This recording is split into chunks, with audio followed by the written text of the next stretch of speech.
আলহামদুলিল্লাহ, আল্লাহ তাআলার অগণিত অসংখ্য শুকর। আল্লাহ পাক সুবহানাহু ওয়া তাআলা আমাদেরকে জিলহজ মাসের 10টি দিন এবং 10টি রাত যাপন করার, পালন করার, অতিক্রম করার তৌফিক দান করছেন। এজন্য আমরা আল্লাহর শুকর আদায় করি, আলহামদুলিল্লাহ। এই জিলহজ মাসের দিনগুলো যত গুরুত্বপূর্ণ, রাতগুলো তত গুরুত্বপূর্ণ। সংক্ষেপে আমরা গত জুমা আলোচনা করেছি, আবার ফজিলতের জন্য বলি। সংক্ষেপে বললে, রাতগুলোর বিষয়ে আল্লাহ কসম করেছেন, শপথ করেছেন। ওয়াল ফজরি ওয়া লায়ালিন আশর, আল্লাহ বলছেন আমি ফজরের সময়ের শপথ করছি। ফজরের সময়টা অনেক গুরুত্বপূর্ণ। এই জন্য হাদিস শরীফের মধ্যে যারা ফজরের নামাজে উপস্থিত হতে পারে না তাদেরকে মুনাফিক বলা হয়েছে। ফজরের নামাজে উপস্থিত না হতে পারাকে মুনাফিকের আলামত বলা হয়েছে। ফজর অনেক গুরুত্বপূর্ণ। আল্লাহ তাআলা ফজরের সময়ের কসম করেছেন। ওয়াল ফজর ওয়া লায়ালিন আশর, এবং 10টি রাতের শপথ করেছেন আল্লাহ। ওই 10 রাত কোনটি? এই 10 রাত হচ্ছে এই জিলহজের 10 রাত। অধিকাংশ মুফাসসিরিনে কেরাম এটিই বলেছেন, এটি জিলহজের 10 রাত। এই জিলহজের 10 রাতের বিষয়ে আল্লাহ শপথ করেছেন। এর চেয়ে মর্যাদা বোঝার জন্য অন্য আর কোনো কিছুর প্রয়োজন নেই। আর দিনগুলোর বিষয়ে নবী সাল্লাল্লাহু আলাইহি ওয়াসাল্লাম বলেছেন, আফদলু আইয়ামিদ দুনিয়া, এই 10 দিন পৃথিবীতে সবচেয়ে সেরা দিন। এমনকি অনেক মুহাদ্দিসিনে কেরাম বলেছেন, মুহাদ্দিসিনে কেরামের মধ্যে এ বিষয়ে অনেক কথা হয়েছে যে এই দিনগুলো কি রমাজানের দিন থেকেও উত্তম? তখন মুহাদ্দিসিনে কেরাম বলেছেন, হ্যাঁ, রমাজানের দিনগুলো উত্তম। রমাজানের দিনগুলো থেকেও এই 10 দিন উত্তম। রমাজানের রাত উত্তম। রাত দিনের সামগ্রিকভাবে রমাজান উত্তম। রাত দিনের সামগ্রিকভাবে রমাজান উত্তম, কিন্তু শুধু দিনের বিবেচনায় এই দিনগুলো উত্তম। আর শুধু রাতের বিবেচনায় লাইলাতুল কদর যে রাত্রিগুলোতে হতে পারে, ওই রাত্রিগুলো সবচেয়ে উত্তম। মানে এত গভীরে মুহাদ্দিসিনে কেরাম কেন গিয়েছেন? এই রাতের এই দিনের ফজিলত দেখে গিয়েছেন। এই জন্য এই দিন, এই রাতের এই দিনের ফজিলত আমরা যেভাবে বোঝার চেষ্টা করব, এবং দিনে বেশি বেশি জিকির ইবাদত করার চেষ্টা করব, এবং রোজা রাখার চেষ্টা করব, রাতে জিকির তেলাওয়াত করার চেষ্টা করব, তাহাজ্জুদ পড়ার চেষ্টা করব। একইভাবে এই দিন, এই রাতে গুনাহ করাটাও অনেক বড় শাস্তির বিষয়। যে দিনগুলো ফজিলতপূর্ণ, ওই দিনগুলোতে যেমন আমল করা অনেক গুরুত্বপূর্ণ, এই দিনগুলোতে গুনাহ করাটাও অনেক বেশি খারাপের বিষয়, অনেক বেশি অমর্যাদার বিষয়, অনেক বেশি মর্মান্তিক বিষয়। এই জন্য আল্লাহ তাআলা ওই আয়াত যেখানে আল্লাহ বলেছেন, ইন্না ইদ্দাতাশ শুহুরি ইনদাল্লাহি 12 শাহরান ফি কিতাবিল্লাহ, সেখানে আল্লাহ শেষে বলেছেন, ফালা তাজলিমু ফিহিন্না আনফুসাকুম। অন্য মাসে তো এই আল্লাহর যে 12 মাস আছে, 12 মাস সবগুলো আল্লাহর পক্ষ থেকে। এর মধ্যে 4টি মাস সম্মানিত। 4টি মাস সম্মানিত। 4টি মাস হচ্ছে জিলকদ, জিলহজ, মুহররম, রজব। জিলকদ, জিলহজ, মুহররম, রজব, এই 4 মাস বিশেষভাবে সম্মানিত আল্লাহ বলেছেন। আল্লাহ আবার পরে বলেছেন, ফালা তাজলিমু ফিহিন্না আনফুসাকুম। অন্য মাসে তো তোমরা গুনাহ করবে না। গুনাহ প্রত্যেক মাসেই গুনাহ, গুনাহ প্রত্যেক মাসেই গুনাহ, গুনাহ প্রত্যেক মাসেই মন্দ, কিন্তু বিশেষ করে এই মাসগুলোতে তোমরা গুনাহ করো না। এই মাসগুলোতে তোমরা নিজেদের উপর অবিচার করো না। এই জন্য ইয়া বাগিয়াশ শাররি আকসির, ইয়া বাগিয়াশ শাররি আকসির, হে গুনাহগার, হে পাপে লিপ্ত, হে পাপাচারী, কমাস কম এই মাসগুলোর সম্মান রক্ষা করো, এই দিনগুলোর সম্মান রক্ষা করো, এই রাতগুলোর সম্মান রক্ষা করো। এই দিনগুলোর সম্মান রক্ষার্থে, এই রাতগুলোর সম্মান রক্ষার্থে, যেমন রমাজানে আল্লাহর পক্ষ থেকে একটি ঘোষক আসে, ইয়া বাগিয়াল খায়রি আকবিল, হে কল্যাণ প্রত্যাশী এগিয়ে আসো, এগিয়ে আসো। ইয়া বাগিয়াশ শাররি আকসির, হে মন্দের প্রত্যাশী, হে পাপাচারী, আকসির, আকসির, দয়া করে একটু তুমি ক্ষান্ত হও, দয়া করে একটু তুমি ক্ষান্ত হও। এই মাসে কমাস কম পাপাচার থেকে বিরত থাকো। এই মাসের, জিলহজের মাসের বিষয়ে যদিও এমন কোনো ঘোষণা নেই, বাকি আমরা বলতে পারি, যেহেতু পুণ্যের মাস, পুণ্যের দিন, পুণ্যের রাত, সওয়াবের মাস, সওয়াবের রাত, সওয়াবের দিন, এই জন্য এই দিনে, এই রাতে গুনাহ করা অনেক বেশি মর্মান্তিক, অনেক বেশি ক্ষতিকারক। আল্লাহ তাআলা আমাদেরকে এই দিনগুলোর হেফাজত করার এবং রাতগুলো হেফাজত করার তৌফিক দান করুন। যে কয়দিন আমরা এখানে মাদ্রাসার তালেবে ইলম যারা আছি, যে কয়দিন মাদ্রাসায় থাকবো, সেই কয়দিন পরিপূর্ণভাবে আল্লাহর কাছে দোয়া করবো, আল্লাহ বাকি কয়দিন আপনি আমাদেরকে তৌফিক দিয়েন ইনশাআল্লাহ। তাহলে আল্লাহ বাকি কয়দিনও তৌফিক দিবেন। আর আল্লাহ হেফাজত করুন যারা কেউ এখানে থেকেও গুনাহে আক্রান্ত, আল্লাহ পানা, আল্লাহ আযাবের, আল্লাহ আযাবের তারা যেন অপেক্ষা করে। আল্লাহ আযাবে তারা যেন অপেক্ষা করে। এত ফজিলত, এত কিছু শোনার পরও যদি আমরা গুনাহ থেকে বিরত না হতে পারি, আল্লাহু আকবার, আল্লাহু আকবার। আল্লাহ আমাদেরকে হেফাজত করুন, আল্লাহ আমাদেরকে নেক কাজের তৌফিক দান করুন। আমরা গত জুমা আলোচনা করেছিলাম এই জিলহজ মাসের প্রথম 13 দিনে মোট 6টি কাজ রয়েছে। 3টি কাজ সুন্নত। ওই সুন্নত 3টি কাজের আমরা আলোচনা করেছি। আলহামদুলিল্লাহ অনেকে আমরা পালন করছি, রাতে নিয়মিত তাহাজ্জুদ পড়ছি এবং দিনে রোজা রেখে যাচ্ছি, জিকির আজকার করছি। আর বাকি 3টি কাজ আছে হলো, ওই বাকি 3টি কাজের নিয়ে আমরা আজকে আলোচনা করব। 3টি কাজের মধ্যে 2টি কাজ নিয়ে আলোচনা করব। প্রথম কাজ হচ্ছে কোরবানি, দ্বিতীয় কাজ হচ্ছে তাকবীরে তাশরিক। কোরবানি নিয়ে আলোচনা করব, তাকবীরে তাশরিক নিয়ে আলোচনা করব। তৃতীয় কাজ হচ্ছে ঈদের নামাজ। ঈদের নামাজের বিষয়ে আগামী জুমায় ইনশাআল্লাহ আলোচনা করব আল্লাহ চাহে। কোরবানি আর তাকবীরে তাশরিকের বিষয়ে আমরা আলোচনা করব। কোরবানি কি? কোরবানি কি? কোরবানি একটি মহান ইবাদত। কোরবানি যেমন উৎসব তেমনি ইবাদত। এই কথাটি আমরা বিশেষ করে ঈদের দিন বলে থাকি, সবসময় আলোচনা হয়। মুসলমানদের যতগুলো উৎসব আছে এগুলো সিরেফ উৎসব না, শুধু উৎসব না, সেগুলো একইভাবে উৎসব আবার একইভাবে ইবাদত। মুসলমান শুধু উৎসব সর্বস্ব, শুধু উৎসব কোনো কিছু করে না, ইবাদত সবকিছু করে। এই জন্য আমাদের জন্য কোরবানি এটি শুধু উৎসব না, বরং এটি ইবাদত। কেমন ইবাদত? কোরবানি সাধারণ ইবাদত না, কোরবানি মহান ইবাদত। কেমন মহান ইবাদত? ইসলামে কিছু ইবাদত আছে সাধারণ ইবাদত, যেমন আমি নফল নামাজ পড়লাম দিনে 100 রাকাত, এটা সাধারণ ইবাদত। আমি রোজা নফল রোজা রাখলে রাখলাম, না রাখলে নেই, এটা সাধারণ ইবাদত। কিন্তু কিছু ইবাদত আছে, ইবাদতগুলো প্রতীকী ইবাদত, ইসলামের প্রতীক বহন করে, ইসলামের পরিচয় বহন করে, এমন ইবাদত। এমন ইবাদত যেমন আজান। আজান এটি সুন্নতে, আজান এটি সুন্নতে মুআক্কাদা। আজান এটি সুন্নত, প্রত্যেকের জন্য আজান দেওয়া ওয়াজিব না, আবার আজানের উত্তর দেওয়া ওয়াজিব না। কিন্তু আজান এটি হচ্ছে প্রতীকী ইবাদত। কেমন প্রতীকী ইবাদত? এটি ইসলামের পরিচয় বহন করে। এই জন্য কোনো ব্যক্তি বা কোনো গোষ্ঠী, কোনো দল যদি আজানকে অস্বীকার করে, যেহেতু আজান ইসলামের পরিচয় বহন করে, আজান যদিও সুন্নত, আজান কোনো মসজিদে যদি আজান না হয় ওই মসজিদে নামাজ হবে না এমন কোনো কথা নেই। কোনো মসজিদে যদি আজান না হয় মসজিদে নামাজ হবে না এমন কোনো কথা নাই। হ্যাঁ, আজান হওয়া ভালো, আজান হওয়া সুন্নত, ইকামত সুন্নত। বাকি কেউ যদি এটাকে অস্বীকার করে যে আজান বলতে ইসলামে কিছু নেই, তাহলে যেহেতু এটি ইসলামের প্রতীকী ইবাদত, ইসলামের পরিচয় বহন করে, ওই ব্যক্তি কাফের হয়ে যায়। একইভাবে কোরবানি, কোরবানি এটি একদিক থেকে ইবাদত, ওয়াজিব ইবাদত, একদিক থেকে ওয়াজিব ইবাদত, আরেক দিক থেকে এটি প্রতীকী ইবাদত, শাআইর। ওমান ইউআযযিম শাআইরাল্লাহ ফাইন্নাহা মিন তাকওয়াল কুলুব।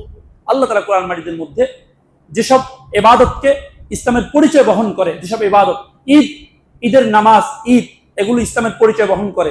কোরবানি ইসলামের পরিচয় বহন করে। কোনো ব্যক্তি মুসলমান কি মুসলমান না এই পরিচয় বহন করে কোরবানি। আজান ইসলামের পরিচয় বহন করে। এজন্য যেসব ইবাদত ইসলামের মধ্যে পরিচয় বহন করে আলাদা, ইসলামের প্রতীকী ইবাদত, এগুলোর আলাদা বৈশিষ্ট্য রয়েছে। আল্লাহ তাআলা কোরআন মাজিদে এগুলোকে আলাদাভাবে মর্যাদা দিতে বলেছেন। এজন্য কোনো ব্যক্তি যদি এসব প্রতীকী ইবাদতগুলোর, যেগুলো ইসলামের পরিচয় বহন করে, এগুলোর যদি যথাযথ মর্যাদা না দেয় তাহলে সে মুসলমান থাকে না। এজন্য কোরবানি এত গুরুত্বপূর্ণ ইবাদত। তাহলে এটি ইবাদত আবার প্রতীকী ইবাদত, মিন শাআইরিল্লাহ। দ্বিতীয়ত, কোরবানি আল্লাহর পক্ষ থেকে জিয়াফত, আল্লাহর পক্ষ থেকে মেহমানদারি। এই জন্য কোরবানির দিন রোজা রাখা হারাম। এখন অনেক বড় গরু জবে করলাম আমি, গোশত তো আমার পাতিলে থাকবে, একদিনে কি আল্লাহর মেহমানদারি শেষ হয়ে যাবে? আল্লাহ এর জন্য বলেছেন না, শুধু একদিন না, শুধু একদিন না, 10, 11, 12, 13 পরবর্তী আরো 3 দিন রোজা রাখা হারাম। যেহেতু আল্লাহর পক্ষ থেকে জিয়াফত, আল্লাহর পক্ষ থেকে মেহমানদারি, এই জন্য কোরবানির দিন এবং পরে 3 দিন, এই মোট 4 দিন রোজা রাখা হারাম। এটা আল্লাহর পক্ষ থেকে মেহমানদারি। একইভাবে ঈদুল ফিতরের দিন রোজা রাখা হারাম। মোট 5 দিন ইসলামে রোজা রাখা হারাম। ঈদুল ফিতরের দিন, ঈদুল আজহার 3 দিন, পরবর্তী 1 দিন, ঈদুল আজহার 3 দিন, পরবর্তী 1 দিন। শরীয়ত কত সুন্দর, আমরা যদি একটু চিন্তা করে আমরা বুঝতে পারবো। দেখেন আল্লাহ তাআলা কত সুন্দর ব্যবস্থা রেখেছে। কোরবানি 3 দিন করা যায়, 10 জিলহজ করা যায়, 11 জিলহজ করা যায়, 12 জিলহজ করা যায়। এখন কোনো ব্যক্তি সফরে ছিল, কোনো ব্যক্তি ব্যস্ততা আছে তার, কোনো ব্যক্তিতে সে চাকরি করে, মনে করেন সে আমাদের দেশে প্রতিরক্ষা ব্যবস্থা চাকরি করে, পুলিশে চাকরি করে, আর্মিতে চাকরি করে, তার ডিউটি পড়েছে ওই দিনই। এখন সে 3য় দিন কোরবানি করবে। এখন 3য় দিন যদি কোরবানি করে, কোরবানির গোশত খাওয়ার জন্য আল্লাহর জিয়াফত, এই জন্য আল্লাহ তাআলা পরে আরেকদিন ছুটি দিয়েছেন 13 তারিখও। এই জন্য 13 তারিখে কোরবানি করা যায় না। জিলহজের 10, 11, 12 এই 3 তারিখ কোরবানি করা যায়, 13 তারিখ কোরবানি করা যায় না। কিন্তু 13 তারিখে রোজা রাখা হারাম। এই 13 তারিখ আসর পর্যন্ত তাকবীর পড়া ওয়াজিব। এই 13 তারিখ হচ্ছে আল্লাহর জিয়াফতের দিন। তাহলে কোরবানি কি? প্রথমত আমরা বলেছিলাম কোরবানি ইবাদত। কোরবানি ইসলামের প্রতীকী ইবাদত, স্বাভাবিক ইবাদত না, সাধারণ ইবাদত না। দ্বিতীয়ত কোরবানি আল্লাহর পক্ষ থেকে জিয়াফত, আল্লাহর পক্ষ থেকে মেহমানদারি। তৃতীয়ত কোরবানি আমাদের মিল্লাতের পিতা, আমাদের জাতির পিতা, আমাদের মুসলিম মিল্লাতের পিতা, মিল্লাত আবিকুম ইব্রাহিম হুয়া সাম্মাকুমুল মুসলিমিন। হযরত ইব্রাহিম আলাইহিস সালামকে আল্লাহ তাআলা কোরআন মাজিদের মধ্যে আমাদের মুসলিম জাতির পিতা বলে ঘোষণা করেছেন। কোন ব্যক্তি, কোন গোষ্ঠী, কোন দল যদি হযরত ইব্রাহিম আলাইহিস সালামকে মুসলিম জাতির পিতা বলতে দ্বিধা করে, সংশয় করে, সন্দেহ করে, তার ঈমান থাকবে না, তার ঈমান থাকবে না। কারণ সে কোরআন মাজিদের এই আয়াতকে অস্বীকার করলো। হযরত ইব্রাহিম আলাইহিস সালামকে আল্লাহ তাআলা মুসলিম জাতির পিতা হিসেবে ঘোষণা করেছেন। তিনি আমাদের জন্য যে ধর্মের প্রণয়ন করেছেন, যে ধর্মের ব্যবস্থা রেখেছেন, এটিকে বলা হয় মিল্লাতে ইব্রাহিমি। এই মিল্লাতে ইব্রাহিম হচ্ছে ইসলাম। নবী সাল্লাল্লাহু আলাইহি ওয়াসাল্লাম হযরত ইব্রাহিম আলাইহিস সালামের ওই মিল্লাতে ইব্রাহিমিকে নিয়ে এসেছেন আমাদের কাছে, ইসলাম। এই কোরবানি এবং কোরবানির মাসে হজ, হজের মাসে, হজের সময় সাফা মারওয়ায় দৌড়াদৌড়ি করা। একবার আপনার সফা থেকে মারওয়ায় যাচ্ছে, আরেকবার মারওয়া থেকে সফায় যাচ্ছে। একবার দৌড়ে দৌড়ো, একবার আস্তে দৌড়ো, এই পাহাড় থেকে এই পাহাড়ে দৌড়াও। কি উদ্দেশ্য? একটা পাহাড় থেকে একটা পাহাড়ে দৌড়াবে, শুধু পাহাড় থেকে দৌড়ানোর মধ্যে কি ইবাদত? তারপর হজের মৌসুমে যাও, গিয়ে ওই যে কালো ঘরটা যে আছে কাবা, এটার চারপাশে ঘুরো, ঘুরার মধ্যে আবার কি ইবাদত? ঘুরার মধ্যে কি ইবাদত? আবার এই যে কোরবানি, পশু কোরবানি করো, এগুলোর মধ্যে কি ইবাদত? এগুলো হযরত ইব্রাহিম আলাইহিস সালাম প্রচলন করেছেন, হযরত ইব্রাহিম আলাইহিস সালাম প্রচলন করেছেন। তো হযরত ইব্রাহিম আলাইহিস সালাম আমাদেরকে যে মিল্লাত দিয়ে গেছেন, ওই মিল্লাত নাম মিল্লাতে ইব্রাহিম। তো এই যে কোরবানি এবং কোরবানির মাসে, জিলহজ মাসে হজ, সাফা মারওয়ার মাঝে দৌড়াদৌড়ি, রামিউল জিমার, শয়তানকে পাথর মারা, এজন্য মিনায় অবস্থান করা, আরাফাতে অবস্থান করা, এগুলো সব হযরত ইব্রাহিম আলাইহিস সালামের দাওয়াতি জীবনের বিভিন্ন কর্মকাণ্ডের স্মারক। এজন্য আমরা বলতে পারি কোরবানি হযরত ইব্রাহিম আলাইহিস সালামের যে মিল্লাত আমাদের জন্য রেখে গেছেন, মিল্লাতে ইব্রাহিমের যে চেতনা আমাদের জন্য রেখে গেছেন, ওই চেতনার স্মারক, ওই চেতনার স্মারক, ওই চেতনার ধারক, ওই চেতনার বাহক। এই জন্য কোরবানি থেকে আমরা যেভাবে পশু কোরবানি করব, ইবাদত করব, একইভাবে হযরত ইব্রাহিম আলাইহিস সালাম যে চিন্তা নিয়ে, যে চেতনা নিয়ে পৃথিবীতে এসেছিলেন এবং পৃথিবীবাসীর কাছে যে চিন্তা চেতনা রেখে গেছেন, ওই চিন্তার চেতনার আবার আমরা স্মরণ করব, আবার আমরা স্মরণ করব। এই জন্য কোনো ব্যক্তি যদি শুধু কোরবানির মৌসুমে পুরা হজ করলো, হজ আদায় করলো, আলহামদুলিল্লাহ, তারপর সে কোরবানিও করলো, সকল আমল ইবাদত করলো, আলহামদুলিল্লাহ, সে গুনাহ থেকে মুক্ত হয়ে যাবে। তার ফরজ কাজগুলো আদায় হয়ে গেছে, ওয়াজিব কাজগুলো আদায় হয়ে গেছে। কিন্তু তার মনে, তার অন্তরে, তার দিলে হযরত ইব্রাহিম আলাইহিস সালামের যে চেতনা, মিল্লাতের যে চেতনা তিনি রেখে গেছেন, ওই চেতনার একটু তার মনে জাগ্রত হলো না। সে প্রকৃত আসলে মুসলমান না। তার মধ্যে কোরবানির প্রকৃত শিক্ষা সে লাভ করেনি, হজের প্রকৃত শিক্ষা লাভ করেনি। এই জন্য একজন মুসলমানের এই জিলহজ মাসে, একজন মুসলমানের এই জিলহজ মাসে, আল্লাহু আকবার, একজন মুসলমানের এই জিলহজ মাসে তার হযরত ইব্রাহিম আলাইহিস সালামের জীবনীকে দেখতে হবে, তার জীবনীকে পড়তে হবে। কোরআনে অনেক নবীর জীবনী বর্ণনা করা হয়েছে। 3-4জন নবীর জীবনী বিশেষভাবে বেশি বর্ণনা করা হয়েছে। প্রথম হচ্ছে হযরত মুসা আলাইহিস সালামের আলোচনা অনেক বেশি এসেছে। দ্বিতীয়ত হযরত ইব্রাহিম আলাইহিস সালামের আলোচনা বেশি এসেছে। সূরা আনআমে এসেছে, সূরা ইব্রাহিমে এসেছে, সূরা হজে এসেছে, সূরা সফাতে এসেছে, আরো অনেক সূরায় হযরত ইব্রাহিম আলাইহিস সালামের বিভিন্ন আলোচনা এসেছে। হযরত ইব্রাহিম আলাইহিস সালামের পূর্ণ দাওয়াতি জীবনকে কোরআন যেভাবে চিত্রায়ন করেছে এই চিত্রায়নকে জানা এবং হযরত ইব্রাহিম আলাইহিস সালামের জীবনকে যেভাবে কোরআন বর্ণনা করেছে ওই জীবনীকে জানা এটা প্রত্যেক মুসলমানের জন্য জরুরি। কারণ তার জীবনকে হযরত ইব্রাহিম আলাইহিস সালামের জীবন মতো করে সাজানোর জন্য, হযরত ইব্রাহিম আলাইহিস সালামের চিন্তা চেতনায় তার জীবনকে উৎসর্গিত করার জন্য একজন মুসলমান যেভাবে কোরবানি করবে, হজ করবে, সকল কাজ করবে, একই সঙ্গে সঙ্গে সে হযরত ইব্রাহিম আলাইহিস সালামের জীবনীকেও তার জানা জরুরি। হযরত ইব্রাহিম আলাইহিস সালামের সংক্ষিপ্ত জীবনী যদি আমরা আলোচনা করি, এই অল্প সময়ে তো সম্ভব না।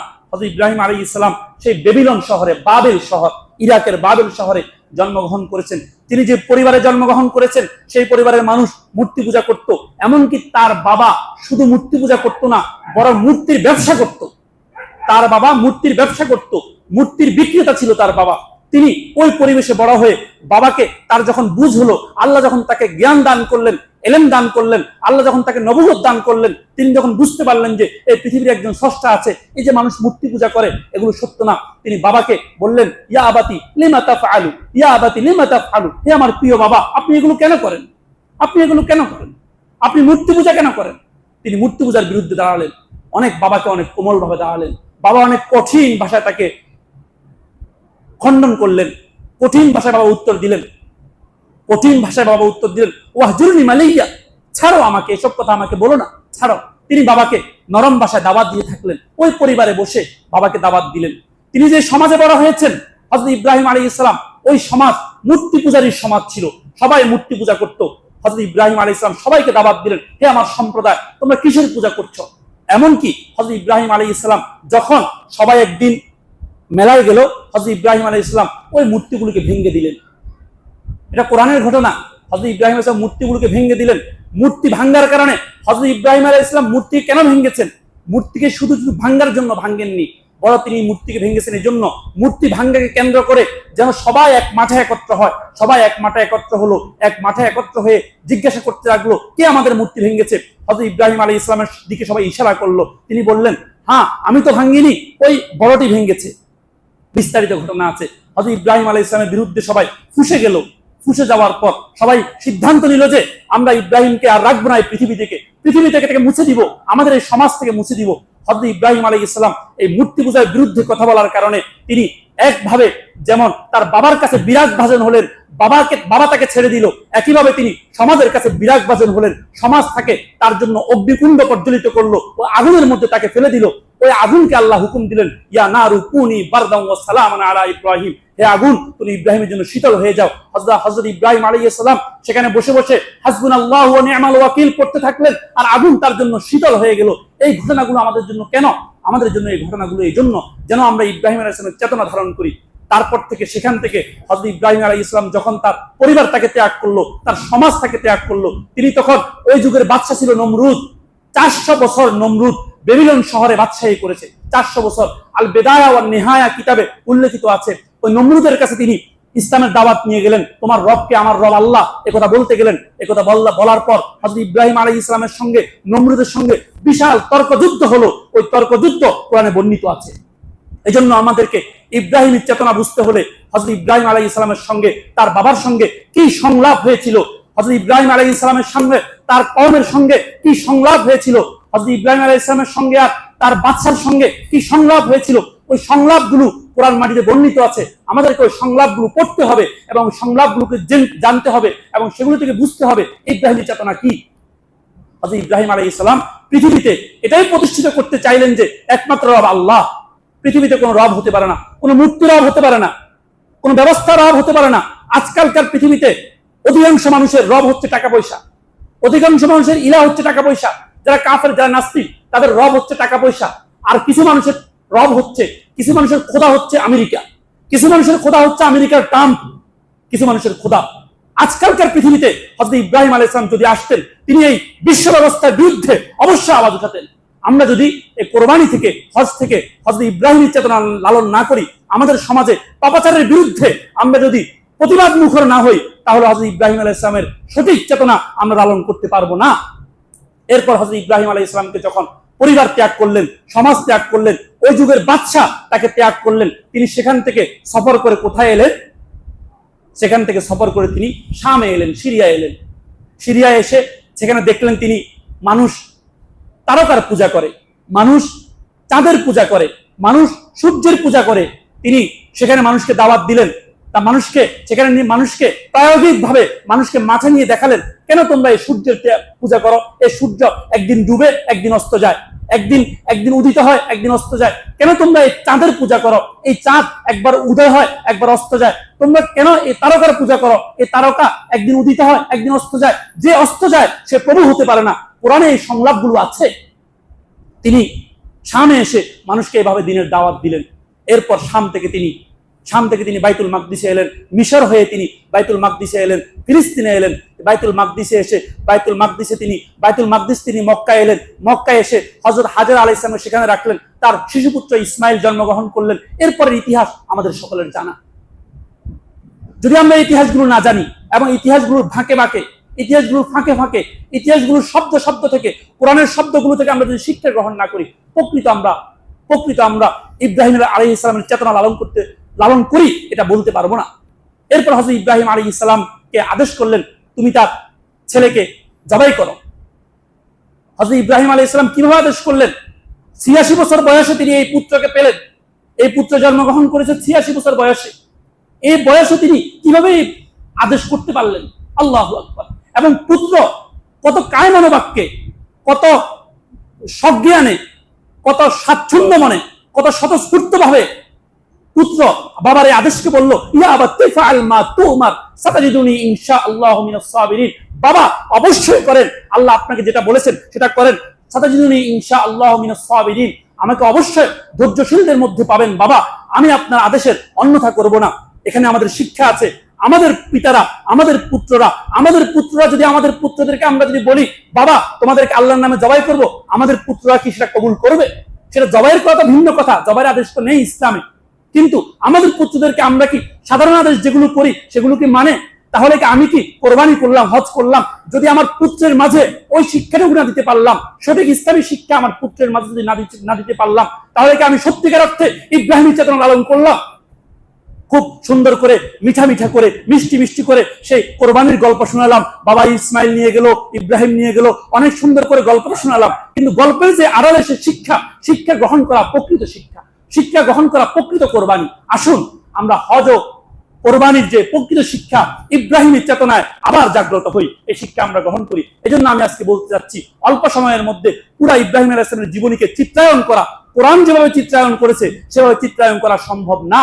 বাকি আমরা বলতে পারি, আসুন আমরা পড়ি, আমরা কোরআনে পড়ি, আমরা কোরআনে ইব্রাহিম আলাইহিস সালাম সংক্রান্ত যে আয়াতগুলো সেগুলো দেখি, সেগুলো তাফসীরগুলো পড়ি, ইব্রাহিম আলাইহিস সালামের জীবনী কি। আল্লাহ তাআলা আমাদেরকে সঠিকভাবে ইব্রাহিমের চেতনা লালন করার তৌফিক দান করুন এবং কোরবানি এবং হজের সঠিক শিক্ষা আমাদের অন্তরে দিলে লালন করার তৌফিক দান করুন। তা আমি বলছিলাম, কোরবানি কি? কোরবানি হযরত ইব্রাহিম আলাইহিস সালামের চেতনার স্মারক, চেতনার বাহক। তিনি পুত্রকে নিয়ে গিয়েছিলেন জবাই করতে। সেই সুন্নত আল্লাহ তাআলা মুসলমানদের জন্য ওয়াজিব করে দিয়েছেন। কোরবানির ফজিলতে অনেক হাদিস এসেছে, এর মধ্যে একটি হাদিস আমরা এখানে উল্লেখ করব। নবী সাল্লাল্লাহু আলাইহি ওয়াসাল্লাম বলেছেন, মা আমিলা ইবনু আদম মিন আমালিন ইয়াওমান নাহরি আহাব্বু ইলাল্লাহি মিন ইহরাফিদ দম। 10 তারিখে ইয়াউমুন নাহর, 10 তারিখে মানুষ যত কাজ করে, 10 তারিখে আমরা নামাজ পড়ি, 10 তারিখে আমরা কোরবানি করি, মানুষ যত কাজ করে এর মধ্যে ইহরাফুদ দম, পশুর রক্ত প্রবাহিত করা থেকে উত্তম আমল আর নেই। অর্থাৎ কোরবানির পশুর রক্ত প্রবাহিত করা এটি ওই দিনের সবচেয়ে বড় আমল। কি ফজিলত? নবী সাল্লাল্লাহু আলাইহি ওয়াসাল্লাম বলেন, ইন্নাহু লা ইয়াতি ইয়াউমাল কিয়ামাতি বিকুরুনিহা ওয়া আশআরিহা ওয়া আযলাফিহা। আমি পশুকে জবাই করে পশুর শিংকে ফেলে দিয়েছি, পশুর চামড়াকে ফেলে দিয়েছি, পশুর বিভিন্ন হাড্ডিকে আমি ফেলে দিয়েছি এবং পশুর রক্তগুলো জমিনে পড়ে গেছে, আমি দেখতে পাচ্ছি এগুলো তো নাই হয়ে গেছে। আল্লাহ রাসূল বলেন, শুনো বান্দা, তুমি যে কোরবানি করেছ, পশুর হাতগুলো, পশুর পশমগুলো, পশুর শিংগুলো নাই হয়ে যায়নি। কিয়ামতের দিন ওই তুমি যে জবাই করেছ ওই পশু তোমার জন্য কিয়ামতের দিন সেটি তার শিং নিয়ে, সেটি তার চুল নিয়ে, সেটি তার হাড্ডি নিয়ে আবার পশু হয়ে কিয়ামতের দিন সেটি আবার আসবে। সুবহানাল্লাহ। এবং নবী সাল্লাল্লাহু আলাইহি ওয়াসাল্লাম বলেন, পশুর যে রক্ত, এই রক্ত আমি যে ছুরি দিয়ে জবাই করলাম, ছুরি দিয়ে জবাই করার সঙ্গে সঙ্গে এটি জমিনে পড়ে গেল। আল্লাহ নবীজি বলেন, এই জমিনে রক্ত পড়ার আগে আগে, গলা থেকে জমিনে রক্ত পড়ার আগে আগে আল্লাহর কাছে রক্ত পৌঁছে যায়, আল্লাহর কাছে গোশত পৌঁছে না। আল্লাহর কাছে পৌঁছে, মানুষের ইচ্ছা, মানুষের চিন্তা আল্লাহর কাছে রক্ত পৌঁছে যায়, মানে আল্লাহর কাছে তোমার ইচ্ছা, তোমার মনের আকুতি আল্লাহর কাছে পৌঁছে যায়। এই জন্য আমরা এই ফজিলতকে স্মরণ করার চেষ্টা করি। নবী সাল্লাল্লাহু আলাইহি ওয়াসাল্লাম আরেকটি হাদিস বলেছেন, হযরত ফাতেমা আলাইহিস সালাম, নবী সাল্লাল্লাহু আলাইহি ওয়াসাল্লামের কন্যা এবং সবচেয়ে প্রিয় কন্যা, তিনি তাকে বললেন, ইয়া ফাতিমাতু কুমি ইলা উযহিয়াতিকি ফাশহাদিহা, হে ফাতেমা উঠো, আসো, তোমার কুরবানি জবাই করা হচ্ছে, তুমি এখানে উপস্থিত হও, দেখো কিভাবে কুরবানি জবাই করা হচ্ছে। ফাশহাদিহা, তুমি এখানে উপস্থিত হও। ফাইন্না লাকি বিকুল্লি কাতরাতিন তাকতুরু মিন দামিহা আন ইয়াগফিরা লাকি মা সালাফা মিন যুনুবিকি, কারণ তুমি যে কোরবানির পশু জবাই করবে, এই কোরবানির পশুর প্রত্যেকটা ফোঁটা যে জমিনে পড়বে, প্রত্যেকটা ফোঁটার মাধ্যমে তোমার জীবনের সকল গুনাহগুলো আল্লাহ ক্ষমা করে দিবেন। কোরবানির মাধ্যমে আল্লাহ তাআলা পিছনের জীবনের গুনাহগুলো ক্ষমা করে দেবেন। এই হাদিস থেকে আরেকটি বিষয় বুঝে আসে যে কোরবানির সামনে উপস্থিত হওয়া, কোরবানি যে জবাই করা হয় সেখানে উপস্থিত হওয়া, এমনকি নারী হলেও, বাকি নারী হলে উপস্থিত হতে হবে, জবাইকারী যদি পুরুষ হয়, জবাইকারী যদি মাহরাম কেউ হয়, স্বামী হয় কিংবা ছেলে হয় কিংবা বাবা হয়, পরপুরুষের সামনে আবার এ করা যাবে না। আমরা তো এখন কোরআন সুন্নাহ বেশ ভালো বুঝি, অতিরিক্ত বুঝি, এই জন্য বলবো যে হ্যাঁ, হযরত রাসূল সাল্লাল্লাহু আলাইহি ওয়াসাল্লাম ফাতেমা রাদিয়াল্লাহু আনহাকে বলেছেন যে তুমি তোমার কোরবানির সামনে উপস্থিত হও, হুজুরের জন্য আমরা উপস্থিত হয়েছি, আপনারা নিষেধ করতেন কেন? সঠিক শিক্ষা গ্রহণ করার চেষ্টা করি, আল্লাহ আমাদেরকে তৌফিক দান করুন। এই জন্য কোরবানি অনেক বড় ফজিলতের বিষয়। এবং নবী সাল্লাল্লাহু আলাইহি ওয়াসাল্লাম মদিনা শরীফে 10 বছর ছিলেন, মদিনা শরীফে মক্কা থেকে আসার পর মদিনা 10 বছর ছিলেন। প্রত্যেক বছর আল্লাহ নবী সাল্লাল্লাহু আলাইহি ওয়াসাল্লাম কোরবানি করতেন। শুধু কোরবানি করতেন না, তিনি কোনো কোনো বছর 2টি কোরবানি করতেন এবং নিজ হাতে জবাই করতেন। আল্লাহ নবী সাল্লাল্লাহু আলাইহি ওয়াসাল্লাম এত গুরুত্ব দিলেন তিনি কোরবানিকে, এবং নবী সাল্লাল্লাহু আলাইহি ওয়াসাল্লাম ধমক দিয়েছেন। কি ধমক দিয়েছেন? আল্লাহ নবীজি বলেছেন, যে ব্যক্তির সামর্থ্য আছে, মান কানা লাহু সাআতুন লিয়াইয়ুদাহিয়া, যে ব্যক্তির কোরবানি করার সামর্থ্য আছে, ফালাম ইউদাহি, সে ব্যক্তি কোরবানি করলো না, কোরবানি করার সামর্থ্য আছে, কোরবানি করলো না, ফালা ইয়াহদুরু মুসাল্লানা, সে যেন আমাদের ঈদগাহে না আসে, সে যেন আমাদের উৎসবে শরীক না হয়। কোরবানি যে সামর্থ্য থাকা সত্ত্বেও কোরবানি করবে না। এজন্য কোরবানির সামর্থ্য না থাকা সত্ত্বেও কোরবানি না করলে অনেক বড় ধমক আছে। এজন্য আসুন আমরা কোরবানির সামর্থ্য কাদের আছে, কারা কোরবানি করবে এটা একটু জানি এবং কোরবানি করার চেষ্টা করি। কোরবানি কারা করবে? কোরবানি করবে যে 10 তারিখ শবে সাদেক থেকে নিয়ে, ইসলামী দিনগুলো শুরু হয় শবে সাদেকের পর, ফজরের আগ থেকে শুরু হয় ইসলামী দিন। এই জন্য রোজা কখন থেকে রাখতে হয়? সূর্য ওঠার পর থেকে, বলেন না, সূর্য ওঠার পর থেকে শবে সাদেক থেকে রাখতে হয় রোজা। এই যে ইসলামী দিন শুরু হয় ওখান থেকে। 10 তারিখ জিলহজের 10 তারিখ শবে সাদেক থেকে নিয়ে শুরু করে 10, 11, 12 তারিখ আসর পর্যন্ত, 10, 11, 12 এই 3 দিন, 12 তারিখ আসর পর্যন্ত, এই 3 দিনে কোন পুরুষ, কোন নারী, প্রাপ্তবয়স্ক, সুস্থ মস্তিষ্ক, কোন পুরুষ, কোন নারী যদি নিসাব পরিমাণ সম্পদের মালিক হয়, এই 3 দিনের মধ্যে নিসাব পরিমাণ সম্পদের মালিক হয়। নিসাব পরিমাণ সম্পদ যদি শুধু স্বর্ণ থাকে 7 ভরি স্বর্ণ হতে হবে, যদি শুধু স্বর্ণ থাকে 7 ভরি স্বর্ণ হতে হবে। আর স্বর্ণের সঙ্গে যদি রূপা থাকে, কিংবা স্বর্ণের সঙ্গে টাকা থাকে, কিংবা স্বর্ণ নেই, এমনি ব্যবসায়িক পণ্য আছে, অন্য কিছু আছে, নগদ টাকা আছে, সেটা 52.5 তোলা চাঁদির পরিমাণ যদি টাকা থাকে, 52.5 তোলা চাঁদির পরিমাণ এখন হয় 1 লাখ কিংবা 1,10,000 টাকা। এই পরিমাণ টাকা যদি ওই দিনগুলোতে থাকে তাহলে তার উপর কোরবানি ওয়াজিব হবে। এক্ষেত্রে কারো যদি জমি, এত পরিমাণ জমি বাড়ি ঘরে আছে, জমিগুলো অলস পড়ে আছে, কোনো উৎপাদন আসে না, বাকি জমি এই পরিমাণ আছে, ওই পরিমাণ জমি থেকে তার যদি উৎপাদন আসে, উৎপাদনের জন্য এই পরিমাণ জমি দরকার হয় না। যেমন কারো 100 কানি জমি আছে, গ্রামে পড়ে আছে, চরের মধ্যে পড়ে আছে 100 কানি জমি, বাকি 100 কানি জমির মধ্যে তার 20 কানি জমিতে যদি ফসল করা হয় তার খাবার হয়ে যায়, আর বাকিগুলো অতিরিক্ত। এই অতিরিক্ত এগুলো 1 লাখ টাকার উপরে দাম হবে, এই জন্য তার কোরবানি দিতে হবে। একইভাবে কারো মনে করেন 2টি গাড়ি আছে, একটি গাড়ি তার নিয়মিত প্রয়োজনের জন্য লাগে, একটি গাড়ি তার নিয়মিত প্রয়োজন হয়, তার সে ব্যবসা বাণিজ্য করে, চাকরি বাকরি করে, আরেকটি গাড়ি রেখেছে বিলাসিতা, এই গাড়িটা হলো অতিরিক্ত, ও এটিও হিসাবের মধ্যে আসবে। এই গাড়ির একটা অতিরিক্ত গাড়ির মূল্য তো হচ্ছে কয়েক লাখ টাকা, বরং কয়েক কোটি টাকাও হতে পারে। এই জন্য শুধু কারো কাছে এই গাড়ি থাকলেও, এই অতিরিক্ত গাড়ি থাকলেও তার উপর কোরবানি ওয়াজিব হবে। আমি আশা করি বুঝাতে পেরেছি কোরবানি কার উপর ওয়াজিব হবে এবং কোন কোন পশু দিয়ে কোরবানি করা যাবে। কোরবানি পশু দিয়ে করা যাবে আলামা রাযাকাহুল্লাহু হুমুল্লাহু মিন বাহিমাতিল আনআম, বাহিমাতুল আনআম দিয়ে কোরবানি করা যাবে। বাহিমাতুল আনআম মূলত কয়টি? উট, গরু, মহিষ, এই তিনটির মধ্যে প্রতিটির মধ্যে 7 শরিক করা যাবে। উটের মধ্যে, গরুর মধ্যে, মহিষের মধ্যে 7 শরিক করা যাবে। আর বাকি 3টি হচ্ছে আপনার বকরি, দুম্বা, ভেড়া, এগুলোর মধ্যে 7 শরিক করা যাবে না।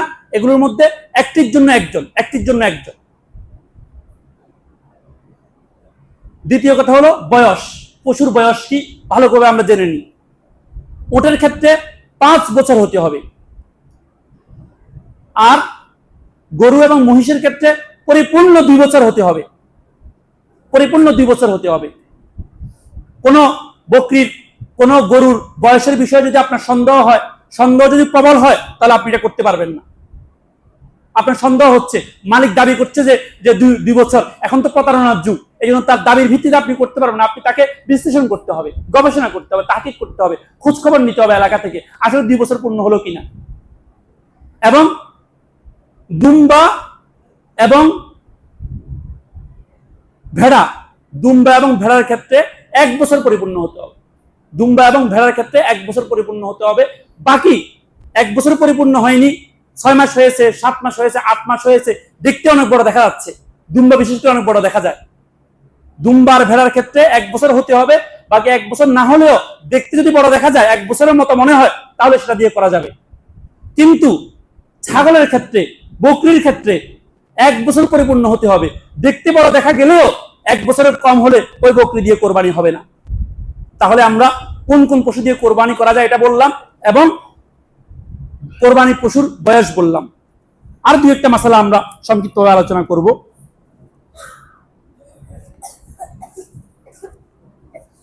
আরেকটি মাসালা হচ্ছে শরিক।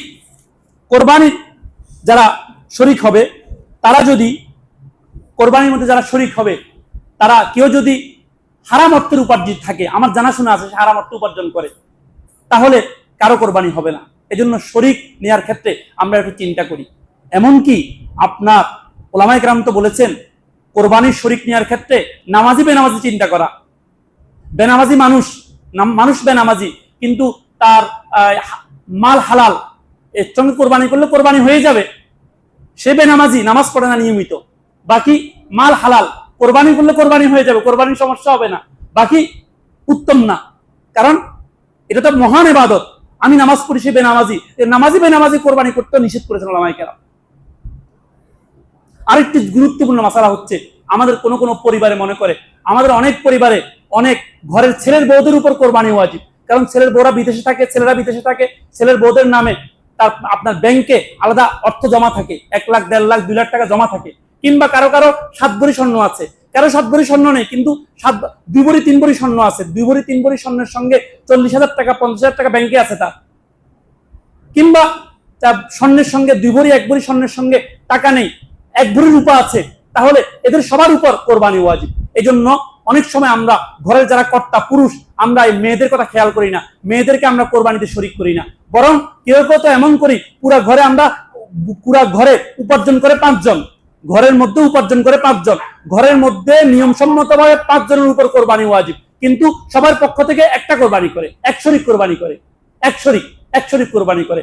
1 শরিক কোরবানি করলে হবে না, বরং প্রত্যেকের নাম দিতে হবে, প্রত্যেকের নাম দিতে হবে, প্রত্যেকের নামে আলাদা আলাদা কোরবানি করতে হবে। প্রত্যেকের পক্ষ থেকে 1 শরিক কোরবানি করলে হবে না।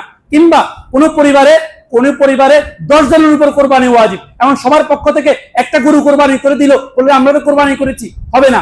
বরং কোন 7 জনের নাম এখানে নির্ধারণ করেছে, 7 জনের নাম নির্ধারণ করতে হবে। ওই 7 জনের কোরবানি হবে, বাকি 3 জনের কোরবানি হবে না। আর যদি কারো নাম নির্ধারণ না করে, আমরা সবার পক্ষ থেকে করছি, পরিবারের পক্ষ থেকে কারো নাম নির্ধারণ না করে, কারো নাম নির্ধারণ করেনি, কারো কোরবানি হবে না। পশু হালাল, পশু খাওয়া যাবে, কারো কোরবানি হবে না, কারণ কোরবানির মধ্যে নাম নির্ধারণ করতে হবে। নাম নির্ধারণ করার জন্য নাম হুজুরের কাছে বলতে হবে না, হুজুর এই নাম, এটা বলতে হবে না। এটা আমাদের আগের রেওয়াজ ছিল, এই নামগুলো মুখস্থ করায়, নাম বলতে হবে না, নাম তো আপনি মনে রাখলে হবে আমি কার কার কোরবানি করছি। এই জন্য আমরা কোরবানির বিষয়গুলোতে যথাযথ গুরুত্ব দেওয়ার চেষ্টা করবো ইনশাআল্লাহ। আরো কিছু গুরুত্বপূর্ণ মাসাইল আছে। আগামী জুমায় আমরা ইনশাআল্লাহ আরো কিছু গুরুত্বপূর্ণ মাসাইল আলোচনা করব। কোরবানি গোশত কিভাবে তাকসিম করব, কিভাবে ব্যবহার করব। আজকে যেটা করেছি, যেহেতু আমরা কোরবানি পশু কিনবো, এই জন্য আমরা এই জাতীয় মাসালাগুলো আলোচনা করেছি। সময় আমাদের শেষ হয়ে গেছে। সংক্ষিপ্ত সময় আরেকটি কথা বলবো, একটি ওয়াজিব গুরুত্বপূর্ণ আমল। জিলহজের 9 তারিখ থেকে শুরু করে, জিলহজের 9 তারিখ থেকে শুরু করে 13 তারিখ পর্যন্ত, 9, 10, 11, 12, 13, মোট 5 দিন। জিলহজের 9 তারিখ অর্থাৎ এই আজকে তো শুক্রবার, আগামী শুক্রবার ফজর থেকে নিয়ে শুরু করে শুক্র, শনি, রবি, সোম, মঙ্গল, শুক্র, শনি, রবি, সোম, মঙ্গল, এই 5 দিন। জিলহজের 9 তারিখ ফজর থেকে নিয়ে 13 তারিখ আসর পর্যন্ত, অর্থাৎ আগামী শুক্রবার ফজর থেকে নিয়ে আগামী মঙ্গলবার আসর পর্যন্ত প্রত্যেক নরনারীর উপর একবার তাকবীর তাশরিক পড়া ওয়াজিব। প্রত্যেক ফরজ নামাজের পর পড়া ওয়াজিব। একবার তাকবীর তাশরিক পড়া ওয়াজিব। আল্লাহু আকবার, আল্লাহু আকবার, লা ইলাহা ইল্লাল্লাহু, আল্লাহু আকবার, আল্লাহু আকবার, ওয়ালিল্লাহিল হামদ। এই তাকবীর পড়া প্রত্যেক নরনারীর উপর ওয়াজিব এবং নামাজের পর ওয়াজিব। এই জন্য যাদের নামাজ ছুটে যায় ওই ওয়াজিবও ছুটে যায়। এবং কেউ যদি নামাজের পর পড়তে ভুলে গেল, নামাজের পর কেউ যদি পড়তে ভুলে গেল এবং নামাজ থেকে উঠে বাইরে চলে গেল, তখন তার আর পড়ার সুযোগ নেই এবং এটা কাজা করার সুযোগ নেই। নামাজের তো কাজা আছে, তাকবীরে তাশরিকের কাজা নেই। আপনি যদি মনে করেন যে আমি বাইরে গিয়ে আমি একবার পড়ে নিব, না, এটার কাজা নেই। এই জন্য তাকবীরে তাশরিক খুব গুরুত্বপূর্ণ। এই জন্য যারা জামাতে নামাজ পড়ি আমরা, তাদের জন্য সহজ। জামাতে নামাজ পড়লে একজন না একজন তো মনে থাকে, এই জন্য সবার পড়া হয়ে যায়। যারা ঘরে নামাজ পড়ি, বিশেষ করে নারীদের বিষয়ে আমরা বলবো, প্রত্যেকে গিয়ে বাসায় এই কাজটা করবেন। যে জায়গায় নামাজ পড়ে আমরা নামাজের চৌকি আছে, গ্রাম দেশে ছিল আগে, এখনো আছে অনেক জায়গায় নামাজের চৌকি, কিংবা যে জায়গায় নামাজ পড়ে নামাজের কামরা, ওই কামরা যদি একটা কাগজের মধ্যে আমরা লিখে নিই যে এই তারিখ থেকে এই তারিখ পর্যন্ত আমাদের তাকবীর পড়তে হবে, ওটা দেখলেই নামাজের মধ্যেও মনে পড়ে। অনেক সময় এটা দেখলেই মনে পড়বে। আশা করি ইনশাআল্লাহ কোনো পুরুষ কোনো নারী এই আমল থেকে বাইরে থাকবো না। এই জন্য আমরা তাকবীরের তাশরিক এমন আমল, ওয়াজিব আমল, যে আমলের নামাজের পরে আর কাজা নেই। এই জন্য এই আমলটুকু আমরা বেশি বেশি করার চেষ্টা করব। আর ওই 5 দিনে চলতে ফিরতে উঠতে বসতে সর্বোত্তম আমল হচ্ছে এটি। ওই 5 দিনের সর্বোত্তম আমল হচ্ছে তাকবীর। আল্লাহু আকবার, আল্লাহু আকবার, লা ইলাহা ইল্লাল্লাহু, আল্লাহু আকবার, আল্লাহু আকবার, ওয়ালিল্লাহিল হামদ। প্রত্যেকে আমরা চেষ্টা করব, নামাজের পর তো পড়বই, এই জন্য প্রতিদিন ওই 5 দিন আমরা চেষ্টা করব প্রতিদিন কমাস কম 1000 বার, 2000 বার, 100 বার, 200 বার, 500 বার প্রত্যেকে পড়ার চেষ্টা করব। আল্লাহ তাআলা আমাদের সবাইকে মাসালাগুলো সঠিকভাবে জানার এবং আমল করার তৌফিক দান করুন।